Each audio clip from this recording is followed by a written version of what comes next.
Mauritius में एगो बहुत ही प्रसिद्ध मॉरिशन सेगा बाते लेस्कालिए मामा लेस्कालिए आस्ते एनुतुस साली। जी हाँ, बकेर ई बखत हमनी लेस्कालिए खासकर लाफोरे इको विलाज में है सा, जहाँ पर प्रकृति की सुंदरता जब देखब आप सब लोगन के मन भा जाएगा। सब कोई की नमस्ते और आदाब। प्रकृति के अनमोल आंचल कार्यक्रम में आप सब लोगन के शानदार स्वागत बाती। जी हाँ, बिल्कुल जैसे कि ई बात की पुष्टि हो गल बाते कि ई बखत हमनी लेस्कालिए खासकर लाफोरे इको विलाज में है सा। ई एगो ऐसन सुपरफिसी बाते जे अपन आप में बहुत ही सुंदर बाते और एकर संगे संगे हिया परी बायोडाइवर्सिटी यानी कि जैव विविधता के संरक्षण के कार्य होवता। एकर संगे संगे जोन एंटरप्रेन्योरिया बाते खासकर जोन युवा ठेकेदारी बाते ओकरा जस्ती से जस्ती बढ़ावा देवल जाता। आज हमनी के संगे दुगो मेहमान बाते पैट्रिस और जेरोम। उ लोग बोलियन जा, उ लोग बतियायन सा कि एग्जैक्टली लाफोरे इको विलाज कौन ची है और ओकर भीतरे में कौन कौन प्रकार के मानवीय गतिविधि होता। तो आप भी हमनी के संगे जुड़ जाइए जा, चल जा।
जब कुल प्रकृति के अनमोल आंचल ई बखत देखत हुआ जा एग्जैक्टली लाफोरे इको विलाज जे लेस्कालिए में स्थित बाते। यहाँ परी जैसे देखत हुआ जा तनी मनी अंधरिया त बाते बकीर ई बखत फजीर बाते फजीरे फजीरे ई बखत हमनी आगल हैं सा। हमनी के संगे पैट्स नेचर फॉर्म के फोंडाटर माने संस्थापक बाते। अब समय आगल बाते ओकर संगे बतियाए के। Bonjour Patrice. Bonjour Abi. Patrice, हमनी के ई बतावा कि ई बखत हमनी कहाँ जाते हैं सर? Là, nous allons faire un tour dans la forêt éco-village. हमनी लाफोरे इको विलाज जब से बकीर ई जाने के बहुते जरूरी बातें कि काहे इको विलाज जात हैं सा। जैसे कि जाने लसा क्लाइमेट चेंज के असर होता मॉरिशस में फॉरेस्ट दिन ब दिन कमती होते जाता। ई खातिर एग्रीकल्चर के बल पर हमनी एगो जंगल खुद बनावत हई सा और ई जंगल के हिफाजत करब सा। जैसा कि दिखत हुआ कि नेचर खुद के हिफाजत करेला। क्लाइमेट चेंज से जुड़े सभी इफेक्ट्स से नेचर अपन हिफाजत करेला। का बात है हाई जा ई बात के पुष्टि हुआ था दर्शकगण की हमनी के जो न प्रकृति बाते उ अपन लुगा पहन करके अपन खुद के रक्षा करेला। काहे कि उ अलग अलग तरीके से अपन काम करत हवन। सकबजा देखे तनी सन हम खजुआवा भई जा काहे कि यहाँ परी ढेर गो ऐसन मक्खी मच्छर बाते।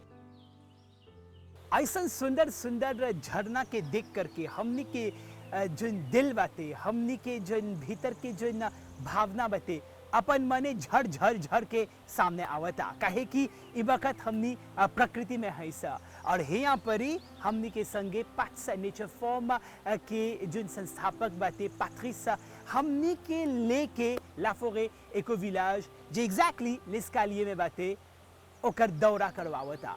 पैट्रिस हमनी के ई बतावा ई वक्त जोन पत्ता बाते सुखल झरल जोन पत्ता बाते हाइजा ओकर भीतरे में कौन कौन प्रकार के प्रोसेस होता एकर बारे में सकबजा बतावे। Donc, et le process de la nature en lui-même, et comment je te remarqué, ben, grands arbres, Et donc, il ramène nous beaucoup et process de la vie humaine en lui-même. Par exemple, et ce ban feuille tombée, पौधा या गौची मनुष्य के ढेर चीज सिखावेला। उदाहरण के रूप में जब एगो गौची के पत्ता गिरेला ये पतवा खुद खातिर एगो न्यूट्रिएंट बन के ई मटिया के आर जस्ती उपजाऊ माने कि फर्टाइल बनावेला। काहे कि जब ई पत्ता गिरेला त उ मटिया के ढांक देवेला। लगभग 5 सेंटीमीटर के परत होला पत्ता ई माटी पर रहेला। चाहे मोटका पानी बरसी या फिर मोटका घाम होई, ई पत्ता माटी के निमन से हिफाजत करेला। हमनी के माटी में माइक्रो ऑर्गेनिज्म के कमी बाती। काहे कि माइक्रो ऑर्गेनिज्म जोन काम माटी के भीतरे करेला वो एगो इंसान नहीं सकी करे। जब बिल्कुल हजाई बात के पुष्टि हुआ था कि हमनी के जोन धरती बाते, हमनी के जोन जमीन बाते ओकर भीतरे में ऐसा अलग अलग प्रकार के माइक्रो ऑर्गेनिज्म बाते जे हमनी के जमीन के आर जस्ती उपजाऊ माने कि फर्टाइल करे के अपन काम करत हवन जा। बकिर जलवायु परिवर्तन माने क्लाइमेट चेंज के चलत ऐसे बहुत सारे माइक्रो ऑर्गेनिज्म बाते जे दिन ब दिन मरते जात हवन सा। यही खातिर यहाँ परी लाफोरे इको विलाज एगो ऐसा बढ़िया काम करत हवन जा जहाँ परी उ लोग अपन माइक्रो ऑर्गेनिज्म के मेंटेन करे के ओकरा बरकरार रखे के एगो बहुत ही बढ़िया काम करत हवन जा।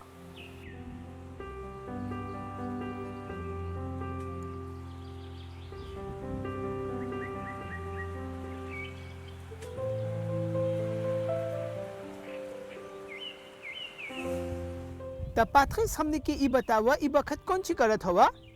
et là, ça qui me peut faire, je peux tirer une racine des plantes mimosa, comme je connais, et sensitive. ई एगो नाइट्रोजन फिक्सर ह जे नाइट्रेट की आर जस्ती न्यूट्रिटिव माटी कर देवेला। जैसा के जाने लसा मॉरिशस के माटी के कालिते हिया के चलावल जाय होला एग्रीकल्चर पर ही आधारित बाते। यही खातिर हमनी ऐसन पौधा डालत हई सा जी हमनी के मदद सकी करे। जैसे कि हई पौधा हमनी के माटी खातिर बहुते मददगार बाते। काहे कि ई हमनी के माटी के नाइट्रेट देवेला। इसे माटी आर जस्ती फर्टाइल हो जाला। इकर मतलब ई ह कि कौन प्लांट और कहाँ पर लगावल जाए के चाही, ई सब जाने के बहुते जरूरी बाते। हमनी के इकोसिस्टम के बरकरार रखे खातिर कौन ची करे के चाही, ई जानकारी जाने के बहुते जरूरी बाते। ई जोन पत्ता ह बहुते सेंसिटिव रहेला। ये हमनी अपन 5 सेंसेस गार्डन के खासियत ह।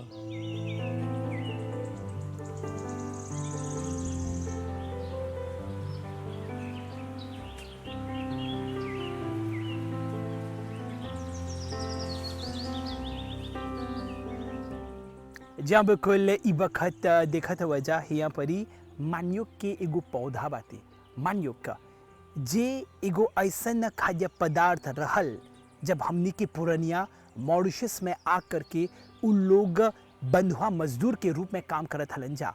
त हये मान्योक के प्लांट के ओकरा उखाड़ के उन लोग ओकरा निमन से उबाल करके खात हलन जा।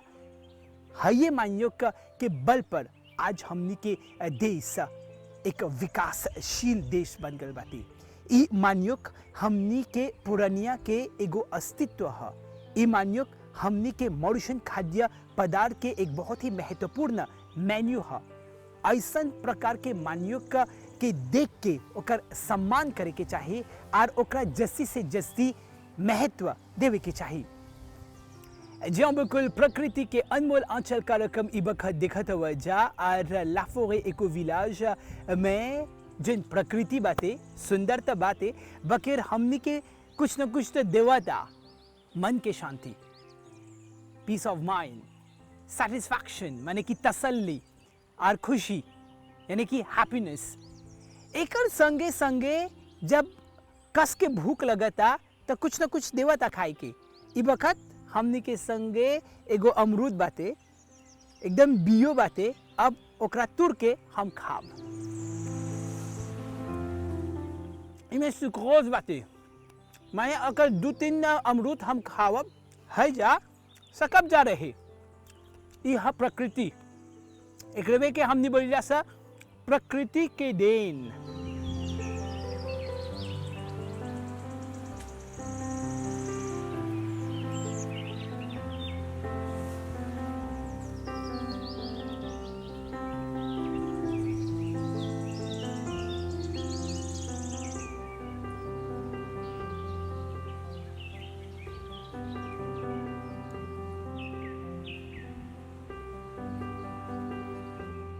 जहाँ बिल्कुल प्रकृति के अनमोल आंचल कार्यक्रम ई बखत देखत हुआ जा अभ्युदय के बगल से हाईजा पर अलग अलग पक्षी के चहचहाट जन चिड़ाई बाते वो लोग अपन अपन तरीके से अपन जन ध्वनि बाते हाईजा बिखरते जयत हवन सा।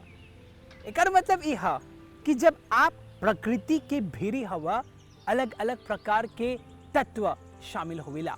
पात्रिस हमने की बतावा हाईजा देखा था सिट्रोनेल के जन पौधा बाते काहे यहाँ पर ही आप लोग सिट्रोनेल के पौधा के लगावल गल बाते और ओकर बियाफे कौन सी है? Citronnelle. Et la citronnelle pour l'agriculture en lui-même et nous citronella के पौधा के हमनी प्लांटे करेला स। ई सॉइल इरोजन से बचे खातिर बहुते जरूरी बाते। एकर संगे संगे ई एसेक्ट के भगावेला। यही खातिर सिट्रोनेल से मॉस्किटो रिपेलेंट बनावल जाला। गैस्ट्रोएंटेराइटिस जब होवेला तब सिट्रोनेल के इस्तेमाल करल जाला। सिट्रोनेल के संगे तेल भी बनावल जाला। खास भोजन बनावे में सिट्रोनेल के इस्तेमाल करल जाला। तो दर्शकन ई वक्त हमनी एग्जैक्टली लाफोरे इको विलाज में है सा अलग अलग जगह बाते। अब हमनी जात है सा बासें लुलू देखब जा कि सच्चे में उ बासे में कौन लुलू बाती आवा जा।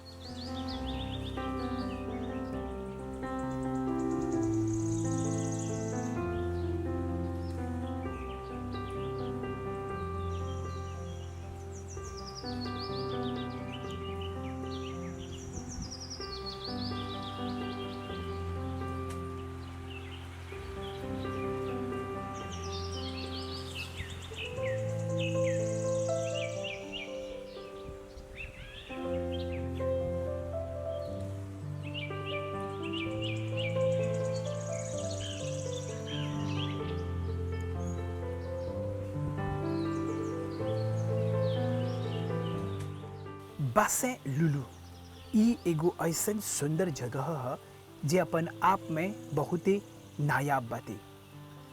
जैसे कि ई बखत देखत हुआ जा है जोन पानी बाते एकदम थम सन गल बाते बकेर है जोन बासें लुलू बाते ओकर गहराई जाने के बहुते मुश्किल बाते। काहे कि लिस्कालिए में ऐसन दो तीन जो नौजवान बाते हाईजा गोता लगा कर काहे कि उ लोग गोताखोर हवन सा उ लोग गोता लगा करके भीतरे गल रहलन सा और उ लोग एगो अनुमान करलन जा कि हाई जोन बासें लुलू बाते ओकर जोन गहराई बाते उ 20 मीटर से जस्ती गहरा बाते। एकर मतलब यह कि हाई जोन बासें लुलू बाते अपन आप में बहुत ही गहरा बाते। जैसे कि ई वक्त जोन करिया शादो देखत हवा जा वो करियापन के भीतरे में एगो गहराई बाते और बासें लुलू अपन आप में बहुत ही शांत बाते। इंसान ऐसने हुए रहे के चाहिए। इंसान के जितना उ शांत रही उतना ही ओकर भीतर में एगो गहराई होवे के चाहिए। प्रकृति से हमनी के बहुत कुछ सीखे के मौका मिलेला।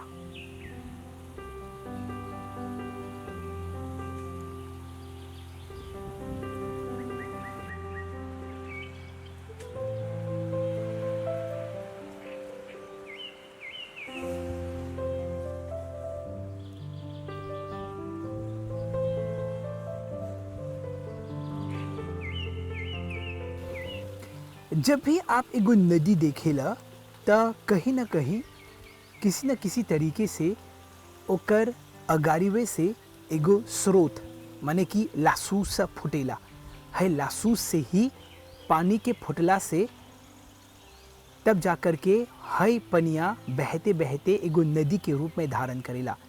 त जैसे कि ई बखत देखा तो वजह यह एगो लासूस, यह एगो स्रोत, हई स्रोत से ही हमनी के पानी मिलेला। आई कब्बो कब्बो हई जन पनिया बाते उ पत्थर के चीर के ओकरा फोड़ के वो आगे बढ़ ले जाता। एकर मतलब ई है कि जब एगो इंसान अपन काम करता बगैर आगे कोनो तरीके के एगो बाधा मिल जाला, एगो पत्थर भी मिल जाला, त ओकरा लासूस के पनिया नियन ओकरा चीर करके आगे बढ़े के चाहिए। तब जाकर के ओकरा एगो नदी मिली और उन नदी में बहते बहते वो अपन लक्ष्य माने कि डेस्टिनेशन ले पहुंच जाए। इंसान प्रकृति से सीखे के चाहिए, काहे कि प्रकृति से हमनी के बहुत शिक्षा मिलेला। ऐसा शिक्षा से हमनी अपन जिंदगी के निमटे से हमनी सकब्जा सवारे।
जो बिल्कुल यहाँ पर ही एको विलाज में तनी मनी पानी भी बरसता, बगैर एक संगे संगे जेरोम एगो ऐसा काम करता जे रिसाइकलिंग के लेकर के जस्ती से जस्ती बढ़ावा देवल जाता।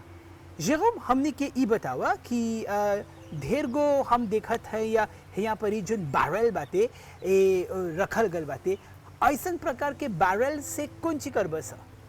Et ça a beaucoup d'items ici, qui est à l'éco-village, que nous pouvons faire et promouvoir le recyclage. यहाँ पर ही ऐसे ढेर गो आइटम्स बाते जहाँ पर ही एको विलाज इस सब से रिसाइकलिंग करता।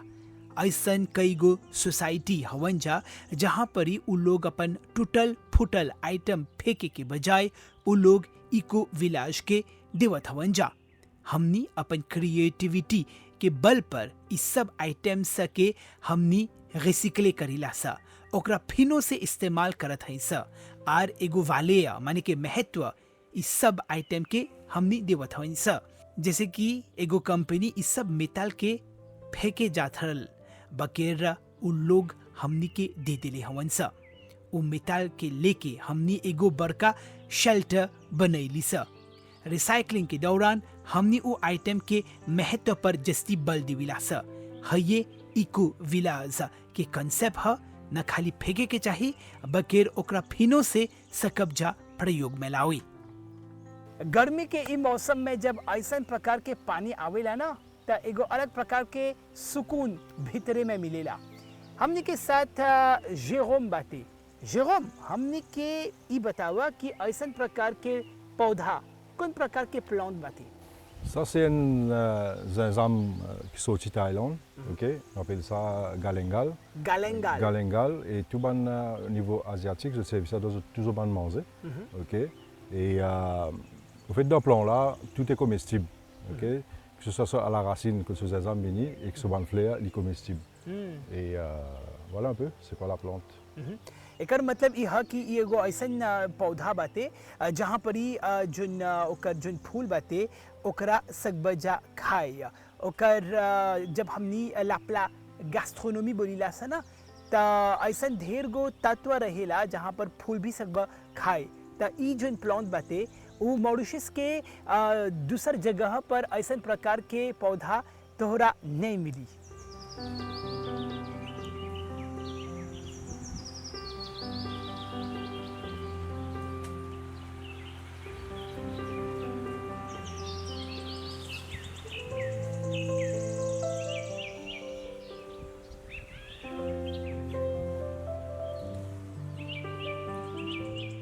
जैसे कि इ वक्त देखा तो वजह कि हई जन गौची बाते बहुते बड़का मोटा और चक्रा बाते, ओकर जन डाली बाते ब्रांच जेकरा हमने बोली सा एकदम फैल गल बाते।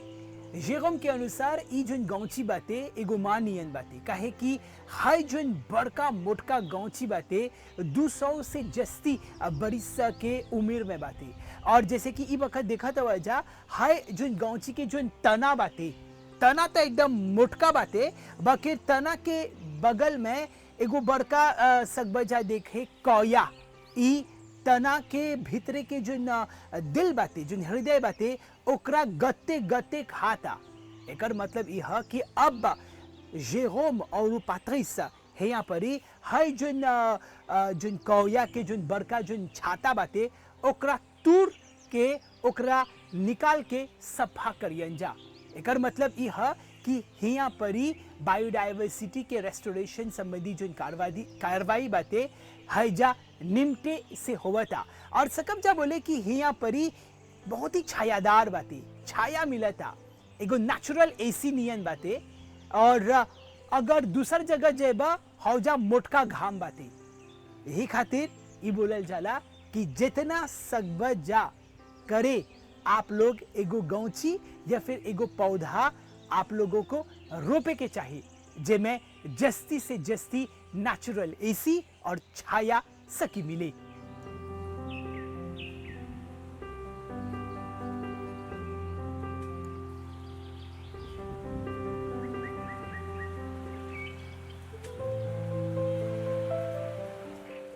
ला फोरे इको विलाज खासकर लेस्कालिए में पावल जाए होला प्राकृतिक सौंदर्य अपन आप में बहुते अनुपम बाते।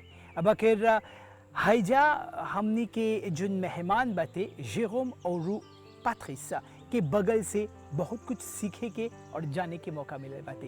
पात्रिस, जितना लोग ई वक्त है कार्यक्रम देखा था वंजा कौन मैसेज विदा करबा? Donc un message très important et tout le monde qui peut guetter nous, c'est juste qui nous juste faire autres connaître qui changement climatique, il pas tout juste l'agricole, secteur agriculture, il peut tous bonne famille vous autres. Climate change न खाली हमनी के प्रकृति के अफेक्टे करेला बखिर इंसान के mentality के भी अफेक्ट करेला। ला फोरे इको विलाज के तहत हमनी एगो निमन पहल शुरू कर देली सा, जेमे हमनी के नेचर के हिफाजत निमन से सकी होई। हमनी जनता से मांग करत हई सा आप भी आवजा और इको विलाज के कॉन्सेप्ट में अपन मदद देवजा, काहे कि इको विलाज के कॉन्सेप्ट एकदम साफ बातें। नेचर की हिफाजत अगर एगो रुश में 80,000 से जस्ती मधुमक्खी काम करता त 1.3 मिलियन के मॉरिशन जनता मिलजुल कर काम करी के चाहिए। इसे हमनी के प्रकृति हमेशा हिफाजत में रही। तो बहुत बहुत धन्यवाद पात्रिस और बहुत धन्यवाद जेरोम कि आज बहुत कुछ जाने के और सीखे के मौका मिलल बाती। तो दर्शकगण एकरवे संगे हमनी के प्रकृति के अनमोल आंचल कार्यक्रम यहाँ पर ही समाप्त हुआ था। बकेर आवत मंगर के एगो दूसर जगह पर हमनी जाब सा और देखब जा कि हौजा परी मॉरिशस के प्रकृति कैसे सुंदर बाते। तबले जेरोम, पात्रिस और अभी के बगल से सब कोई के नमस्ते और आदाब।